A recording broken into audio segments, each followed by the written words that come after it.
Ibinilad na nga natin mga mare yung ibinabat nga nating isda sa suka. Sige nga mga mare, sa wakas wala na nga siyang lagnat. Kaya naman nga eto't pumunta na nga kami dito sa kabila mga mare, pero kahit wala siyang lagnat medyo malambot pa nga rin siya. Hindi niya pa nga mga mare nababawi yung lakas niya, at ako naman nga ng kaso na nga rin ako kagabi, kaya medyo hindi nga maganda yung pakiramdam ko. Pero syempre magulang tayo, kahit anong sama ng pakiramdam kailangan nga natin bumangon. Hindi na rin muna nga ako mga mare pumasok para nga mabantayan nga namin si Gael dahil iinom pa nga siya ng gamot. At eto nga't pumunta kami sa kabila mga mare, si tatay nga naisipan nga maglaga nga ng mais na tanim nga niya dito, kaya pinagkukuha nga niya. May bunga na rin kasi mga mare, at yung iba naman nga pabungal-bungal nga, niloko nga si tatay, katulad niya nga yung ngipin. Bago nga siya mag-birthday ay papangipinin ko na nga si tatay. O siya mga mare, ang sabi nga ni Ma'am Queenie, pang third order ko na to mare.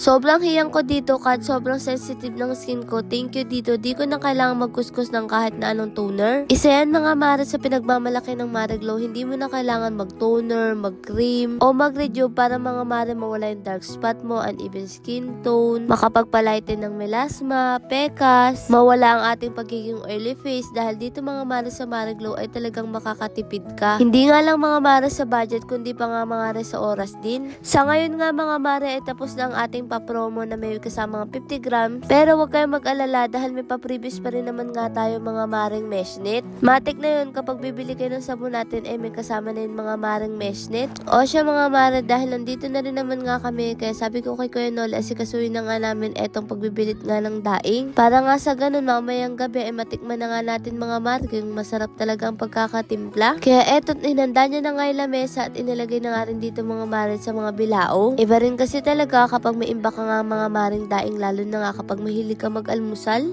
Tapos meron pang pampalasa mga mare, ay the best talaga to. Sabi nga ni tatay mag-uuma nga din siya ulit para naman nga sa ganun makaipon nga kami pang daing. At eto ngayon niluluto nga ni tatay na mais mga mare, abay natuyo na nga yung tubig. Siran nga tumulong na rin dito para mas mapabilis nga, buti na nga lang nagpababa nga si Gael. Kaya ba mga mare mahilig din ba kayo sa daing? Naalala ko dati kapag magdadaing kami at sobrang tigas, ang ginagawa nga paggagataan. Tapos sa haluan nga yan mga mare ng talbos ng kamote. Ay nga naalala ko mga mare, pwede ko yung gawin. Ang Gael nga hindi pa nga nakakabawi sa lakas, kaya tahimik nga lang dito. Mas okay na nga siya mga mare ngayon kaysa nga kahapon. Sabi nga namin mas okay kami ang magkasakit kaysa siya mga mare yung nakikita namin may sakit. Kami kapag may sakit kami pwede kami makainom agad ng gamot. Siya mga mare talagang napakahirap pa inumin. Siran nga magluluto pala siya mga mare ng labong, kaya naman nga nagpakuha nga siya ng saluit kay Kuya Noli. Sige nga mga mare, nung mahiga nga ulo nga ng papa niya ginaya niya nga rin. Nakaapat na bilao nga din tayo sa pagdadaing mga mare, kay sulit nga din. O siya yung kinakwento ko sa inyong labong, eto palang ginawa nga ni Ran. Nilagay niya nga lang yan mga mare ng bagoong pagkakulunga. Dito kasi sa Bulacan pinipigaan pa to tas huhugasan, pero sa kanila mga mare diretso na yung pagkakulo. Eto naman ngayon masasabi ko mga mare na gustuhan ko nga sa luto nga ng labong. At sara at ang tawag dito mga mare, hahaluan nga lang yan ng luya, bawang, sibuyas, paminta,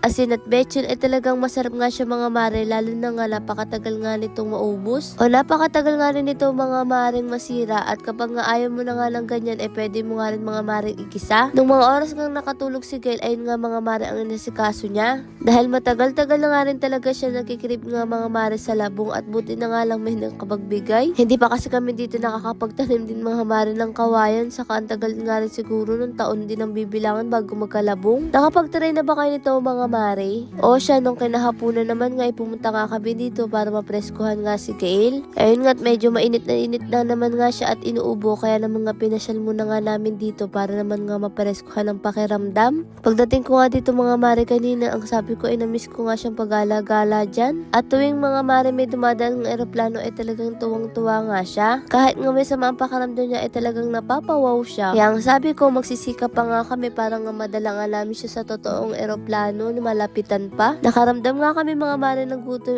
buti na lang may itlog nga dito, kaya naman niluto ko at ipinirito. Dahil nga may natira nga dito mga maring tinapay, kaya naman nga ipapalaman ko sa tinapay. Ilang araw na nga rin talaga kami mga maring puyat. Sabi nga ni Ran, abay matutumba na nga daw siya mga mare.